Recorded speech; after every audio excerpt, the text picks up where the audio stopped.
Hello guys, तो इस video में हम लोग बात करने वाले हैं टॉप 20 सीडीपी क्वेश्चन के बारे में। अगर आप कोई सा भी टीचिंग एग्ज़ाम की तैयारी कर रहे हैं, जैसे कि CG TET, C TET, UP TET और जैसे कि टीचर, असिस्टेंट टीचर, विभागीय बीएड, तो ये वीडियो आपके लिए बहुत यूज़फुल होने वाली है। तो वीडियो को अंत तक ज़रूर देखिए। चलिए तो स्टार्ट करते हैं। पहला प्रश्न, बाल विकास का अर्थ है। बाल विकास का अर्थ होता है केवल शारीरिक वृद्धि, केवल मानसिक वृद्धि, शारीरिक, मानसिक, सामाजिक एवं संवेगात्मक परिवर्तन, केवल व्यवहार परिवर्तन। तो देखिए इसका सही आंसर है ऑप्शन सी, शारीरिक, मानसिक, सामाजिक एवं संवेगात्मक परिवर्तन।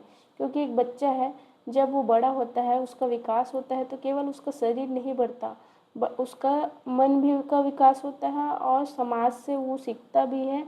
उसका जो संवेगात्मक विकास भी होता है। इसलिए सही आंसर है ऑप्शन सी। ठीक है, चलिए नेक्स्ट प्रश्न में हम लोग चलते हैं।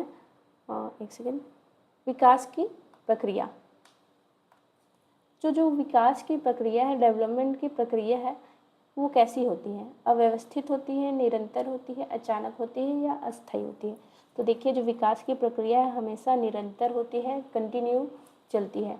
क्योंकि देखिए एक जो पेड़ है वो एक बीज से पौधा बनता है, पौधे से फिर वो बड़ा पौधा बनता है, फिर वो धीरे धीरे पेड़ का रूप लेने लगता है, फिर बड़ा पेड़ बनता है, फिर विशाल पेड़ बन के फल देने लगता है। ये फल से ही जब फल नीचे गिरते हैं तो फल से ही आपका जो है बीज उत्पन्न होता है, फिर इस बीज से वापस से आपका पेड़ का जन्म होता है। तो विकास कैसी है? एक निरंतर चलने वाली प्रक्रिया है। ठीक, चलिए आप नेक्स्ट क्वेश्चन पे चलते हैं। पियाजे के अनुसार संज्ञानात्मक विकास की प्रथम अवस्था है। तो ये जीन पियाजे हैं। आप सीडीपी में जीन पियाजे के बारे में पढ़ेंगे, ये बहुत ही इम्पोर्टेंट व्यक्तित्व है, इनको पढ़ना ही है आपको। तो इसका सही आंसर है संवेदी गामक। इन्होंने कुछ बच्चों पे रिसर्च किया था, उसके अनुसार जब हम लोग सीडीपी पढ़ेंगे तो मैं इनके बारे में बताऊंगी आपको। तो जब बच्चा छोटा रहता है, एकदम छोटा बच्चा रहता है, तो वो अपने क्या संवेदना से सीखता है, अपने जैसे कि कुछ भी चीज़ है उसको मुंह से चख के सीखता है। तो पहले वो उन्हीं सबसे महसूस करता है, पूरा समाज को, आसपास के लोग को। तो पहले संवेदी गामक आता है। ठीक है, संवेदी गामक, इसके बारे में हम डिटेल से चर्चा करेंगे जब हम लोग सीडीपी विषय का अध्ययन करेंगे। तो ठीक है, चलिए नेक्स्ट प्रश्न पे चलते हैं। सीखने का सर्वोत्तम माध्यम है। ठीक है, रट के सीखना या अनुभव से सीखना या दंड से या परीक्षा से? तो इसका सही आंसर है अनुभव से। जब बच्चा एक्सपेरिमेंट करता है, खुद से करता है, तो वो सबसे ज़्यादा सीखता है। तो इसका सही आंसर हो जाता है अनुभव से, ऑप्शन बी। ठीक है, नेक्स्ट क्वेश्चन पे चलते हैं। वाइगोत्स्की किस सिद्धांत से संबंधित है? जैसे हमने जीन पियाजे देखा, वैसे ही वाइगोत्स्की एक बहुत ही इम्पॉर्टेंट व्यक्तित्व है सीडीपी के नज़रिए से। तो वाइगोत्स्की के अनुसार सामाजिक सांस्कृतिक सिद्धांत, व्यवहारवाद, प्रयत्न एवं भूल, अभिप्रेरणा। तो इसका सही आंसर है सामाजिक एवं सांस्कृतिक सिद्धांत।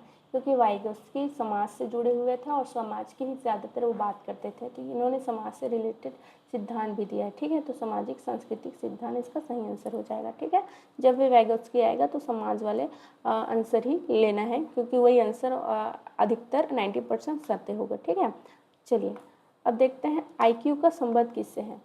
तो देखिए ये तो एक कॉमन सा क्वेश्चन है। जैसे कि हम लोग किसी को बोलते हैं इसका आईक्यू अच्छा है या इसका आईक्यू कमज़ोर है। आईक्यू मतलब हम लोग उसकी बुद्धि की बात कर रहे हैं ना, तो इसका सही आंसर क्या हो जाएगा? बुद्धि। ठीक है, इसका ऑप्शन ए व्यक्तित्व, बी बुद्धि, सी रुचि, डी अभिव्यक्ति। तो सही आंसर आएगा बी बुद्धि। ठीक, नेक्स्ट क्वेश्चन। अधिगम को प्रभावित करने वाले कारक नहीं है। अधिगम मतलब होता है सीखना। तो क्या चीज़ आपके सीखने को प्रभावित नहीं करता? ठीक, तो देखिए प्रेरणा। प्रेरणा मतलब मोटिवेशन। मोटिवेशन से तो आप सीखते हैं, ये तो आंसर सही है। ठीक है, यहाँ पे बोल रहा है नहीं, तो हम लोग को नहीं देखना, तो ये ऑप्शन नहीं होगा। रुचि, इंटरेस्ट, इंटरेस्ट रहेगा तो ऑटोमेटिक इंसान सीखेगा, तो ये भी नहीं हो सकता। ठीक है, आयु, तो देखिए कि जो कम एज का बच्चा है वो ज़्यादा जल्दी सीखता है। जैसे जैसे एज बढ़ती है और जब बुजुर्ग होने लगते हैं तो सीखने की जो क्षमता है थोड़ी कम हो जाती है। ठीक है, तो आयु भी नहीं है। इसका सही आंसर कौन सा कारक नहीं है आएगा? तो ये सभी कारक है। ठीक है, और कौन सा कारक नहीं है? तो जूते का रंग। तो इसका सही आंसर हो जाएगा ऑप्शन डी, जूते का रंग। ठीक है, नेक्स्ट क्वेश्चन पे चलते हैं। समावेशी शिक्षा का उद्देश्य क्या है, ये आपको हमेशा देखना है, एक ना एक क्वेश्चन आपको मिलेगा ही मिलेगा। ठीक है, तो समावेशी शिक्षा का उद्देश्य जैसा कि नाम से स्पष्ट है, समावेशी मतलब सबको संभाल लेने वाला। ठीक है, तो इसमें किस प्रकार का इसका उद्देश्य क्या होगा, एजेंडा क्या होगा, तो देखिएगा, केवल सामान्य बच्चों को पढ़ाना, बिल्कुल नहीं। केवल दिव्यांग बच्चों को पढ़ाना, बिल्कुल नहीं। सभी बच्चों को साथ में पढ़ाना, ये हो सकता है। प्रतिभाशाली बच्चों को अलग से पढ़ाना, बिल्कुल नहीं। तो देखिए इसमें क्या होता है, जो सामान्य बच्चे हैं और जो दिव्यांग बच्चे हैं इनको साथ में पढ़ाया जाता है, मतलब कि सभी बच्चों को साथ में पढ़ाना समावेशी शिक्षा का उद्देश्य है। ठीक है, चलिए नेक्स्ट क्वेश्चन पे चलते हैं। थॉर्नडाइक ने कौन सा सिद्धांत दिया, तो थॉर्नडाइक नाम के एक वैज्ञानिक थे, तो इन्होंने आप इसको डायरेक्ट ही याद रख लीजिएगा कि प्रयत्न एवं भूल का सिद्धांत दिया। ठीक है, मैं एक वीडियो लाऊंगी जिसमें सभी इम्पोर्टेंट जो भी वैज्ञानिक हुए हैं, वैज्ञानिक और उनके खोज को से रिलेटेड एक वीडियो बनाऊंगी, ताकि आपको सभी ये क्लियर हो जाए और आपको कभी इस पर कन्फ्यूजन मत हो कि किस वैज्ञानिक ने कौन सा सिद्धांत दिया। ठीक है, तो थॉर्नडाइक के यहाँ पे याद रखिएगा प्रयत्न एवं भूल, ऑप्शन बी। चलिए नेक्स्ट क्वेश्चन। सीखना व्यवहार में परिवर्तन है, ये किसका मत है। ठीक है, तो इसको किसने दिया था, तो व्यवहार में परिवर्तन, चेंजेस इन बिहेवियर। तो जैसा कि यहाँ पे क्वेश्चन से स्पष्ट है, व्यवहार में परिवर्तन बोला है तो व्यवहारवादियों का ही होगा, तो ऑप्शन ए इसका करेक्ट आंसर हो जाएगा। ठीक, चलिए नेक्स्ट क्वेश्चन पे बढ़ते हैं हम लोग। कोहलबर्ग का संबंध है, कोहलबर्ग नाम के एक वैज्ञानिक हुए। ठीक है, उनका संबंध किससे था, भाषा विकास से, नैतिक विकास से, शारीरिक विकास से, बुद्धि विकास से। तो इनका संबंध था नैतिक विकास से, इसको याद रखिएगा। इसको मैं ट्रिक से भी आपको उस वीडियो में एक वीडियो बनाऊंगी जो वैज्ञानिक से रिलेटेड रहेगा, सभी साइंटिस्ट से रिलेटेड रहेगा, तो उसमें आपको ट्रिक से याद करा दूंगी कि कौन से वैज्ञानिक का कौन से सिद्धांत दिया, तो आपको कोई कन्फ्यूज़न नहीं होगा। इसके लिए आप मेरे चैनल से को सब्सक्राइब कर सकते हैं। ठीक है, चलिए व्यक्तिगत भिन्नताओं का अर्थ है, क्वेश्चन ये है, इसका आंसर आएगा सभी बच्चे समान होते हैं। यहाँ पे तो भिन्नता बोल रहती है, ऑप्शन गलत हो जाएगा। ठीक, बच्चों में विभिन्नताएं होती हैं, हाँ ये सही हो सकता है। केवल बुद्धि में अंतर, गलत जवाब। केवल शारीरिक अंतर, गलत। जहाँ पे एक्सट्रीम वर्ड रहेगा तो वो ऑप्शन मोस्टली नहीं रहता है, 95% चांसेस रहता है कि वो आंसर नहीं होगा, तो इसको आप केवल को देख के ही काट सकते हैं। और समान तो आएगा नहीं क्योंकि यहाँ पे भिन्नताओं की बात हो रही है, इसलिए सही आंसर हो जाएगा ऑप्शन बी। ठीक है, बच्चों में विभिन्नताएं होती है। नेक्स्ट क्वेश्चन पे चलते हैं। सीखने की प्रक्रिया में शिक्षक की भूमिका है, तानाशाह, नहीं बिल्कुल नहीं जी, तानाशाह नहीं होती है। मार्गदर्शक, जी हाँ मार्गदर्शक होते हैं टीचर। दंडदाता, नहीं बिल्कुल नहीं, दंड नहीं दे सकते, नहीं देना भी है। और निरीक्षक, ये हो सकता है, लेकिन सही आंसर ये है मार्गदर्शक। मेन उनका रोल होता है कि वो मार्गदर्शन करें बच्चों का। ठीक है, तो सीखने की प्रक्रिया में शिक्षक की भूमिका होती है मार्गदर्शन की, ऑप्शन भी सही आंसर हो जाएगा। ठीक है, देखिए ये 80% आपको सही लग रहा है, ये 60% सही लग रहा है, तो जो 80% वाला रहेगा उसको आपको सही आंसर लेना है। ठीक है, कन्फ्यूजन की स्थिति में। चलिए नेक्स्ट क्वेश्चन पे बढ़ते हैं। प्रेरणा का कार्य है, यहाँ पे देखिए प्रेरणा लिखा है, कई हिंदी वर्ड जो हिंदी में नहीं समझ में आते, इसका मतलब होता है मोटिवेशन। मोटिवेशन तो आपने बहुत सुना होगा इंग्लिश वर्ड, तो मोटिवेशन से आप समझ जाएंगे। तो मोटिवेशन का कार्य है सीखने को बाधित करना, रोकना, नहीं बिल्कुल नहीं। सीखने को प्रोत्साहित करना, हाँ हो सकता है। अनुशासन समाप्त करना, नहीं। परीक्षा लेना, नहीं। तो इसका सही आंसर क्या हो जाएगा, ऑप्शन बी, सीखने को प्रोत्साहित करना। ठीक है, चलिए नेक्स्ट क्वेश्चन पे बढ़ते हैं। निकटस्थ विकास का क्षेत्र है, इसको बोलते हैं जोन ऑफ प्रॉक्सिमेट, मैं भूल जा रही हूँ,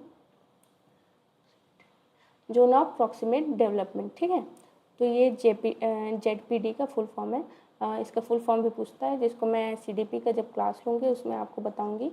ठीक है, तो ये किसने दिया था बोल रहे हैं। ठीक है, तो इसका किसने दिया था आपको ये बताना है। तो देखिए ये दिया था वाइगोस्की ने। ठीक है, इसको याद कर लीजिएगा, ZPD का सिद्धांत किसने दिया, तो वाइगोस्की ने दिया। ठीक है, चलिए नेक्स्ट क्वेश्चन पे बढ़ते हैं हम लोग। क्वेश्चन नंबर 16 बाल केंद्रित शिक्षा में केंद्र होता है। देखिए यहाँ पे बोला गया है कि बाल केंद्रित मतलब वो किस पे सेंटर्ड होगा, बच्चों पे ना, बाल पे। तो देखिए शिक्षक नहीं, पाठ्य पुस्तक नहीं, परीक्षा नहीं, सही आंसर इसका होगा बालक। तो बाल केंद्रित शिक्षा में केंद्र होता है, सही आंसर आएगा ऑप्शन सी, बालक। ठीक है, नेक्स्ट क्वेश्चन पे बढ़ते हैं। स्किनर का संबंध किससे है, तो स्किनर नाम के भी एक वैज्ञानिक हुए, तो इसका रिलेशन किससे था ये बताना है। तो इसका रिलेशन था एक सेकेंड, क्रियात्मक अनुबंध से। ठीक है, तो इसको याद कर लीजिएगा, मैं इसको एक वीडियो में कवर कराऊंगी, ठीक है। चलिए नेक्स्ट क्वेश्चन, अधिगम का स्थानांतरण है एक परिस्थिति का सीखना दूसरी में उपयोग करना, या फिर स्कूल बदलना, या विषय बदलना, या कक्षा बदलना। तो देखिए नीचे की ये तीनों ऑप्शन गलत है, क्योंकि अधिगम मतलब होता है सीखना, ट्रांसफ़र ऑफ लर्निंग। तो आप कुछ सीख रहे हैं, मतलब एक परिस्थिति में सीख रहे हैं और दूसरे में उसका यूज़ कर रहे हैं, तो ये अधिगम का स्थानांतरण हुआ, ठीक है। चलिए नेक्स्ट क्वेश्चन पे चलते हैं। नेक्स्ट क्वेश्चन है आपका, गार्डनर ने किस सिद्धांत का प्रतिपादन किया था? तो इसका सही आंसर है बहुबुद्धि सिद्धांत, ठीक है। इसको याद रखिएगा। इसको इस तरह से भी याद कर सकते हैं कि गार्डन में बहुत सारे फूल रहते हैं ना, तो बहु से वहाँ से याद कर सकते हैं, गार्डनर और बहुबुद्धि आपस में रिलेट होकर आपको याद हो जाएगा, ठीक है। ऐसे ही ट्रिक से भी पढ़ने के लिए आप मेरे चैनल को सब्सक्राइब कर सकते हैं, बिल्कुल, ठीक है। चलिए आगे बढ़ते हैं। कक्षा में त्रुटियाँ संकेत, कक्षा में त्रुटियाँ संकेत है, किसका संकेत है? असफलता का, सीखने की प्रक्रिया का, अनुशासनहीनता का, या बुद्धिहीनता का? तो देखिए कक्षा में आप जब पढ़ाएंगे तो बच्चों से गलतियाँ होगी ही, और इंसान गलतियों से ही सीखता है, ऐसा बोलते हैं ना। तो उसी से समझ जाइए कि ये क्या है, सीखने की एक प्रक्रिया है, ठीक है। तो ऑप्शन बी इसका करेक्ट आंसर हो जाएगा क्वेश्चन नंबर 20 का, ठीक है। चलिए एक सेकेंड। तो यहाँ पे आपका जितने भी क्वेश्चन है वो ख़त्म हुए। आप अभी तक इस वीडियो को देख रहे हैं उसके लिए आपका thank you so much. Bell icon को क्लिक करना और चैनल को सब्सक्राइब करना मत भूलिएगा। Thank you so much.